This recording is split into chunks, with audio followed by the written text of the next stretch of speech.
Hello everybody, today's video is something I've been meaning to do for a little while, but the last video I put out I had a comment, could I do an update on the fodder beet? So that's what I'm going to do today. I've brought it forward, or not necessarily brought it forward, but it's pushed me into doing it, something I should have done already really by now. So today is the evening of the 25th of June 2019, and this field of fodder beet, if you've seen the video, we put it out, it was about 2 months ago now.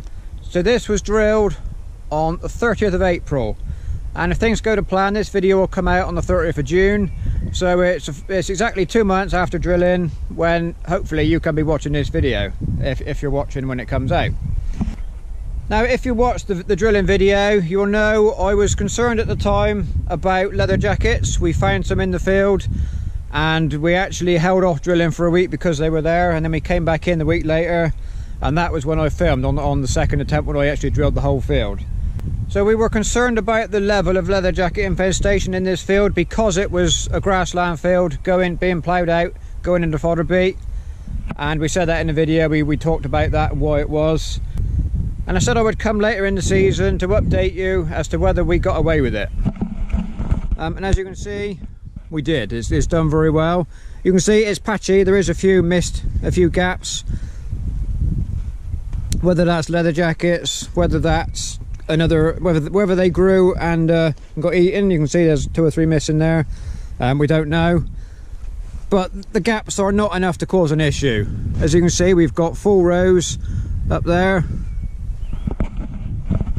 and this is so, like I say, 2 months growth and almost covering the rows. Another week and you probably won't see the rows, they'll be merging. We have had quite favourable weather so far this season for the fodder beet. It went into a nice warm seed bed like we saw in the drilling video. Then it did come dry for a little while, but there was moisture in the seed bed, so that, you know, they had plenty to germinate. Then we had some warm weather while they were germinating, and they come on quickly.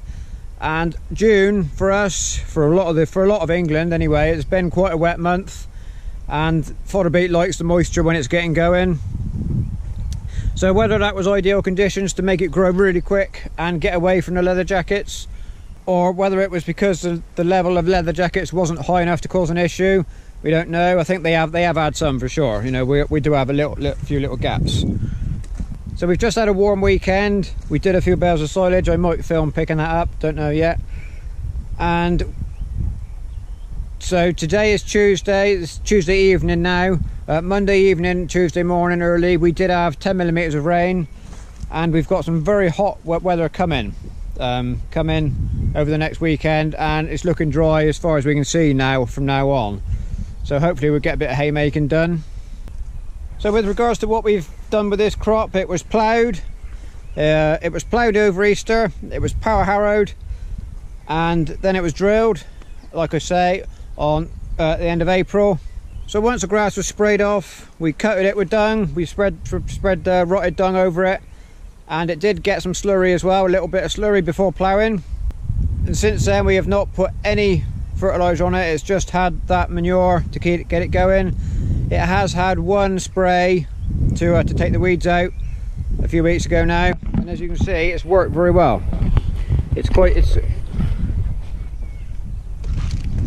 It's very clean. There is a few weeds. There's a little, we can see the difference in germination here. Look, these are well established, and there's a little one there still just coming through. Okay, so we do still have 1 or 2 coming up, but other than that, they're good, strong, healthy plants. Not sure if you can see just down in the bottom there, it's just starting to form the root, which is, you can see the yellow colour in there, which is that's going to become the beet that we harvest later in the year. So something I didn't touch on when we were drilling, but I perhaps should have done. When we drill headlands, we don't follow the hedge line, we always drill in a straight line. So I'm not sure if you probably won't pick that up, but this hedge here, right where we are now, is a bit of a curve in it. So you can see we drill up this following here, and then we lift out and we follow another straight line. So this is not one continuous plant, this is not one continuous drill. So we come up to the corner, lift up, and then make another straight line. So the reason for that is when we come to harvest it, although the harvester does have self-steering to a degree by following the rows and altering the drawbar ram just a little bit. It doesn't really like curves, it likes straight lines, so it's far easier to pull up, lift out, and then realign and go on again. And for that reason as well, you probably can't quite see, but down the middle's there somewhere, we miss out a full drill width. So we leave 5 rows bare, so that when we're harvesting we can take the headland off out the way and then drive the tractors through that gap without worrying about running any over, because once it's run over you can't pick it up, no sense. So there's no point growing it and trampling it, we just don't grow it. And then it's easy, we can follow the rows, because when you're striking out with the harvester you can't see the rows. The rows close over later on well, not too long now in the season, and you can't pick out a row and follow it with a harvester because of the leaf.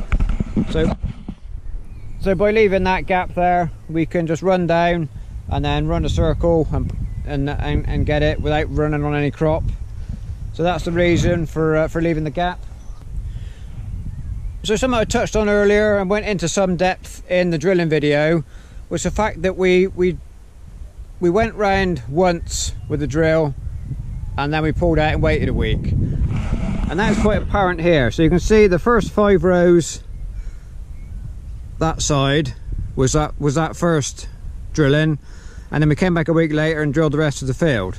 And up this line here, there's quite a marked difference that week gave. So we're 2 months on at the minute, like I said, and you can see the difference.